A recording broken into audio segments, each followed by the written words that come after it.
That pension check you waited 40 years for does not shrink by accident. It is built to shrink. Nobody sat you down and explained that on purpose, because the people who built it needed you not to notice until it was too late to do anything but watch. Here is what nobody tells a man when he signs up for a defined benefit plan at 25 years old, thinking he has just locked in his future. He has not locked in a number. He has locked in a number from a specific year, frozen in place, while the entire cost of staying alive keeps moving without him. Groceries move. Property taxes move. Heating oil moves. Prescription costs move. Everything moves, except the one number he was told to trust more than his own judgment. Let me tell you about a man named Frank. Frank is 61 years old. He spent 32 years as a union steamfitter, the kind of job where you come home with your hands wrecked and your back wrecked, and a paycheck that was never flashy but was always there. He paid off his house 11 years before he retired. He never carried a credit card balance past 30 days in his life. No car note, no student loans, no inheritance waiting to bail him out, and none needed because Frank did it the way it was supposed to be done. He worked. He saved. He trusted the pension fund his union negotiated for him, the one the company man in the good suit called ironclad back in 1994. Frank retired at 59 with a fixed monthly pension check. He had done the math on 100 times. It covered his mortgage, which was already gone. It covered his utilities, his insurance, a little left over for his grandkids at Christmas. He felt, for about 18 months, like a man who had won.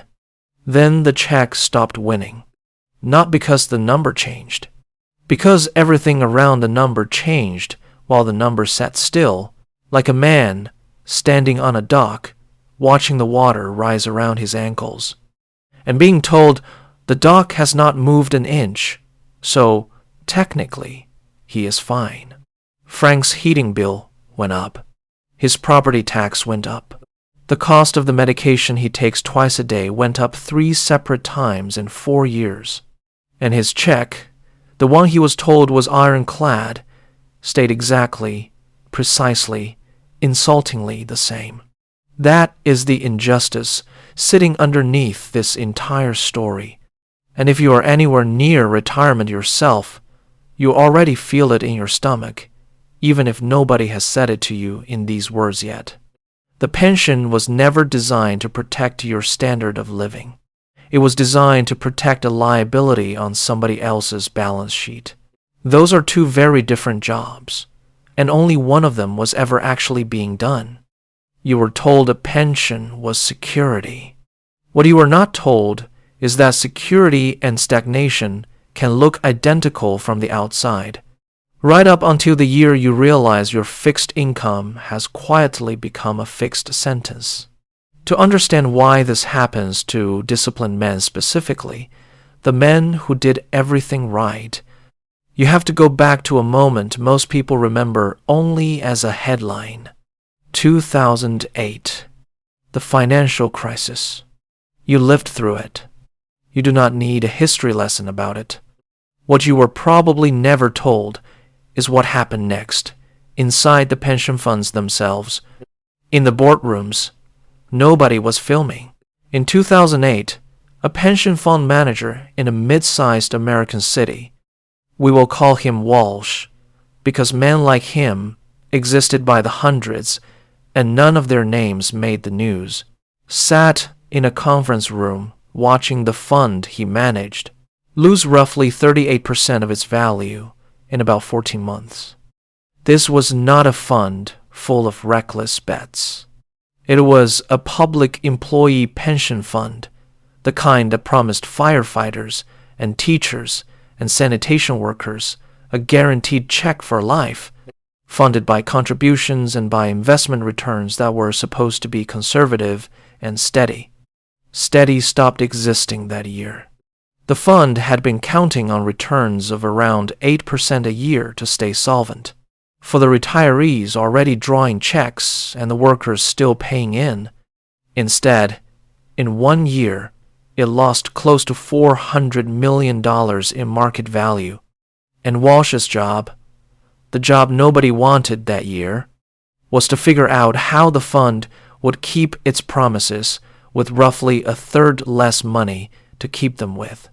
Here is the decision that got made, quietly, in rooms like that one, all across the country, over the following several years. The fund would keep the promise.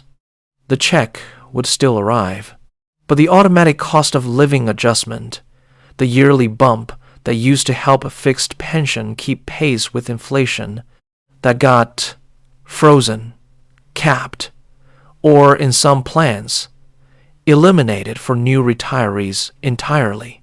Nobody announced this to Frank in 1994 when he signed his union card. Nobody could have. It had not been decided yet. It got decided in 2009, 2010, 2011, by people trying to keep a promise solvent instead of keeping it whole, and the difference between those two things is exactly the gap Frank feels every single month now. Standing in a grocery store parking lot, doing math in his head that never quite balances anymore. That is the origin of the trap you are living inside right now. Whether your income comes from a union pension, a corporate plan that got frozen and converted to something thinner, or a 401k you were told to trust just as completely. The promise survived. The purchasing power did not. And the machine that made that trade never had to ask your permission, because by the time it mattered to you personally, the decision had already been made by people you never met, defending a balance sheet you never saw. The mechanism is identical today. Only the names have changed. You are not living through a personal financial failure. You are living through the tail end of a decision made in a conference room during a crisis you also survived. A decision that quietly redefined what a guarantee actually means. A guarantee, it turns out, only guarantees the number. Nobody ever guaranteed the number would still be worth anything. Now, let's talk about how the machine actually works, mechanically, because once you see the gears, you cannot unsee them. Think of your fixed income like a bucket with a very specific, very fixed amount of water in it every single month. Never more. That was the deal. What almost nobody explains to you is that inflation is not a force of nature happening to the bucket from the outside. It is closer to a slow, deliberate drain built into the bottom of it, one that the institutions holding your money benefit from every single year it runs. Here is why.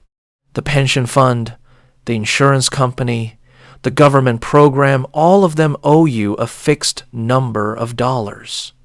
They do not owe you a fixed amount of purchasing power. Every year that inflation quietly erodes what those dollars can buy, the real cost to the institution of keeping its promise to you goes down, even while your ability to survive on that promise goes down right alongside it. Your loss is, almost literally, their savings. Nobody designed this maliciously in a single afternoon, but once it was in motion, absolutely nobody with power over it had a financial incentive to stop it. This is not a conspiracy. That word gives it too much drama and lets you off the hook of understanding it. It is just engineering. Cold, quiet, patient engineering, built by people managing risk for institutions, not managing your life for you. And it works on the disciplined man exactly as well as it works on the reckless one, which is the part that should genuinely bother you. Let me tell you about a man named Ray, because Ray proves this is not personal. It is structural. Ray worked for a mid-sized manufacturing company for 26 years. In the mid-2000s, his company did what a lot of companies did around that time. They froze the old pension plan and moved everyone onto a 401k instead, telling employees this was actually better, more control, more upside, a real nest egg they could grow themselves, instead of relying on some old-fashioned guarantee. Ray believed it. Ray diversified exactly the way the seminar told him to. Stocks, bonds, a target date fund that automatically got more conservative as he aged. He did not gamble. He did not chase returns. He did everything the responsible version of this new system asked of him. Then 2008 arrived for Ray too, right as he was 6 years from his planned retirement date, right when his account was supposed to be shifting into safety. He watched roughly 40% of his retirement savings disappear inside about a year, at exactly the moment in his life when he had the least amount of time left to earn it back. Ray did not retire at 65 like he planned. Ray went back to work at 67, took a job with less pay and less respect than the career he had spent decades building, because the system that told him to trust it had failed on a schedule that was never his to control. Here is the part that should make you angry. Frank did everything by the old rules and got trapped by a fixed number that never moved. Ray did everything by the new rules and got trapped by a market that moved violently at the worst possible moment. Two men, two completely different strategies, the exact same ending. That is not bad luck striking two unrelated households. That is a design flaw sitting underneath both paths, because both paths were built by the same institutions solving for the same problem, which was never actually your comfort. It was their solvency. Here is the part that should keep you up at night. The posture you have been taught to admire. The calm, steady, unbothered man who seems untouchable no matter what the market or the mailbox does to him. That is not a personality trait. It is math. A man who needs nothing from the system cannot be starved by it, cannot be frozen by it, cannot be told to wait quietly while somebody in a conference room decides how much of his promise survives contact with a crisis. The reason that kind of man commands a room without raising his voice is the same reason his retirement does not depend entirely on a single fixed check arriving in a single fixed amount for the next 30 years. He built more than one leg to stand on before he needed to stand on it.